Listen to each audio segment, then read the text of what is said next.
Welcome to the Dr. Grant Show. The best 3 ways to keep from binge eating this time of year is our topic of the day. Are you ready, guys? All right, good.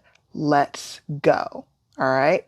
So it is that glorious, glorious, glorious time of year. And in this episode of the Dr. Grant Show, I'm going to show you the best 3 ways that you can avoid binge eating during the holidays without any of your family or friends catching on.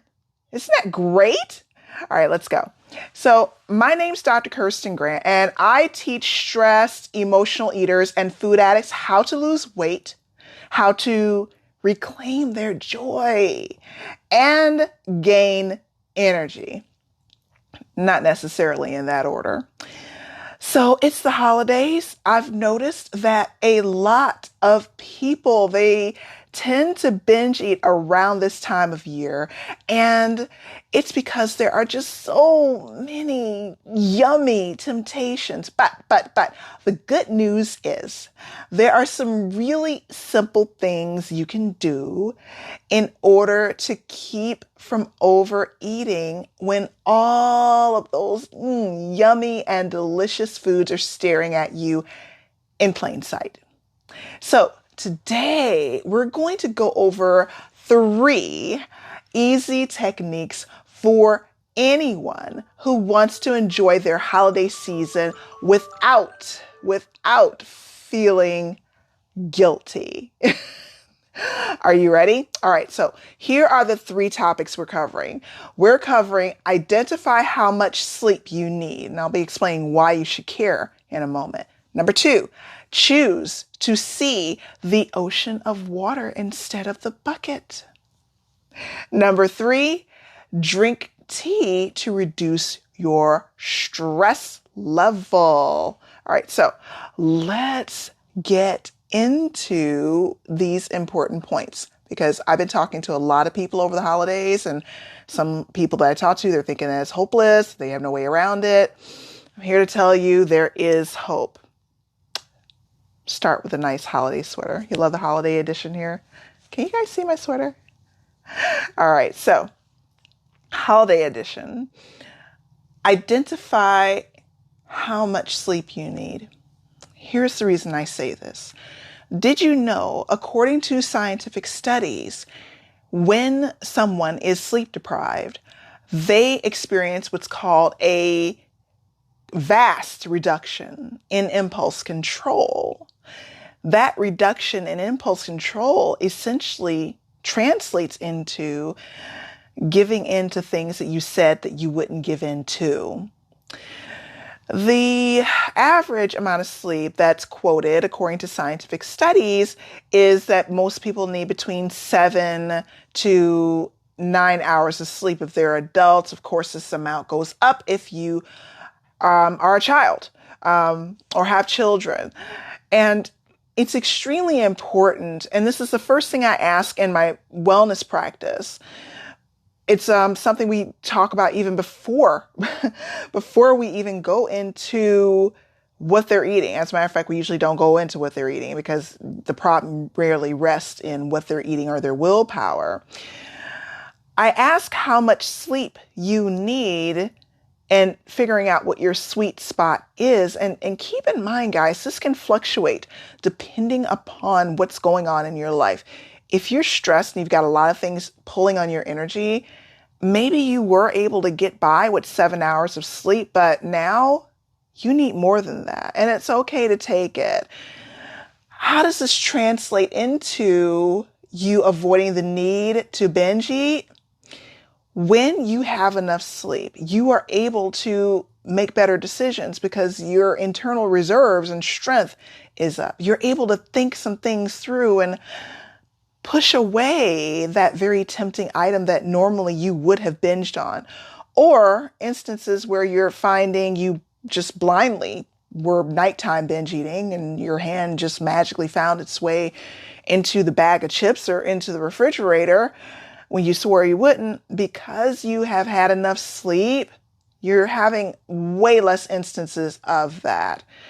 So this is an easy fix, guys, in terms of your sleep. Now, let me say this: continuous sleep. Often when I talk to clients in my wellness practice, they tell me they have 8 hours of sleep a night or 7 hours of sleep a night. And I ask, is that continuous sleep? Meaning, getting up to go to the bathroom, how long does it take for you to do that? And how long does it take for you to go back to sleep? Waking up in the middle of the night if you're married or if you have a significant other or if you just have kids that want to wake you up in the middle of the night, how long does it take for you to go back to sleep? These are very important things that you need to take into account because these things are breaking and disturbing what's called your REM sleep. Your REM sleep is where your brain takes a nice data dump and purges the unimportant things in the day and actually tends and cleans and takes care of your neural fibers. Okay, so this is the reason why I'm saying identify how much sleep you need. You can use our Divine EFT tapping sound baths to lower your anxiety level. We've got an episode around here somewhere on this platform that you can pull up absolutely complimentary, and it will help you sleep because sound baths on their own have been shown in research studies to boost relaxation and also increase sleep, as well as pain reduction. EFT tapping also has that same proven effect, plus much, much more. I could go on for much longer, but there's just not enough time in this show segments. I highly recommend if you want those insider tips, just join our mailing list instead. Number 2, choose to see the ocean of water instead of the bucket.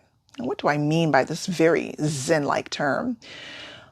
Often we find ourselves experiencing stress because we're looking at the microcosmic issue, the small issue that happened right then and there, the spilled cup of milk, if you will, that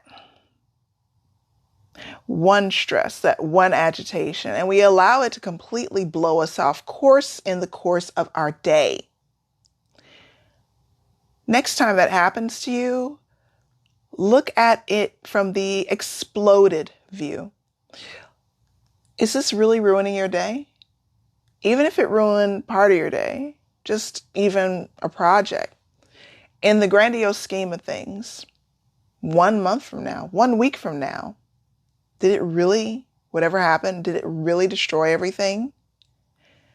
How can you turn this around for yourself and find out how maybe this could work for you? What lesson could you possibly learn? For us moms, like myself, that have children, wives, significant others, whatever happened, how can you model and be an excellent model of how the divine universe is working through you and embody calm, embody wisdom? Wisdom, you see, is not always about what you know in your head or the number of degrees you have on your wall.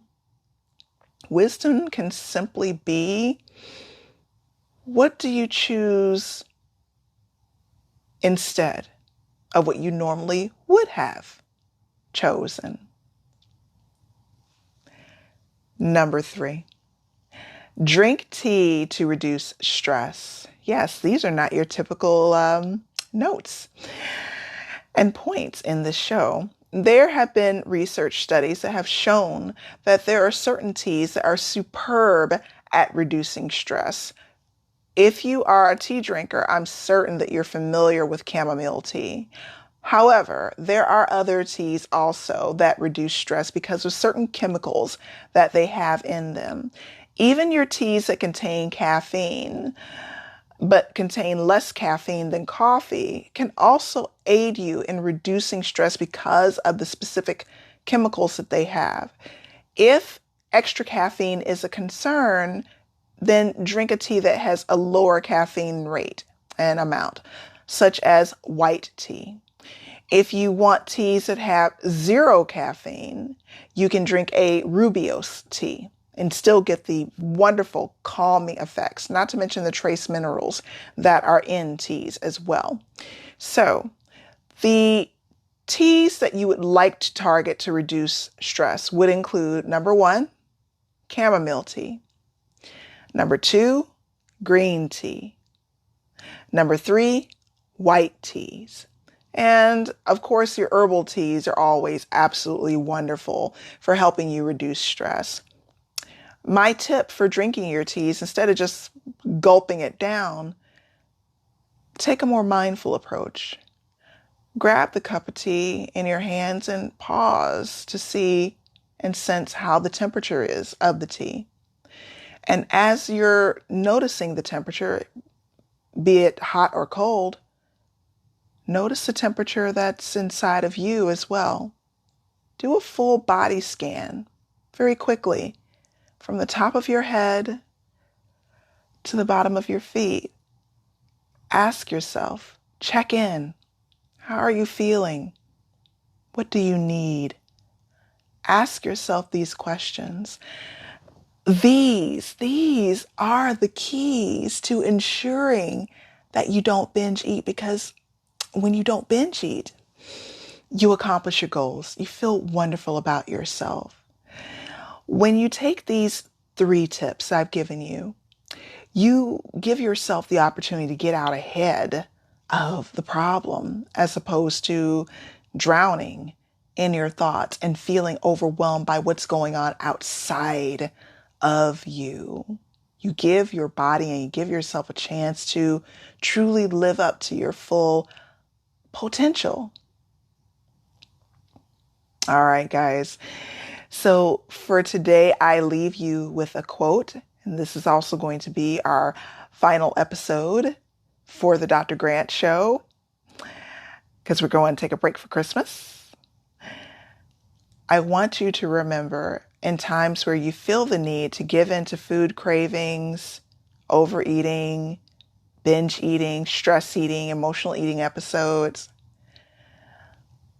don't let what you see hinder you from what you need to hear. All right, much love to you. Thank you for watching today's holiday edition of the Dr. Grant Show. Bye.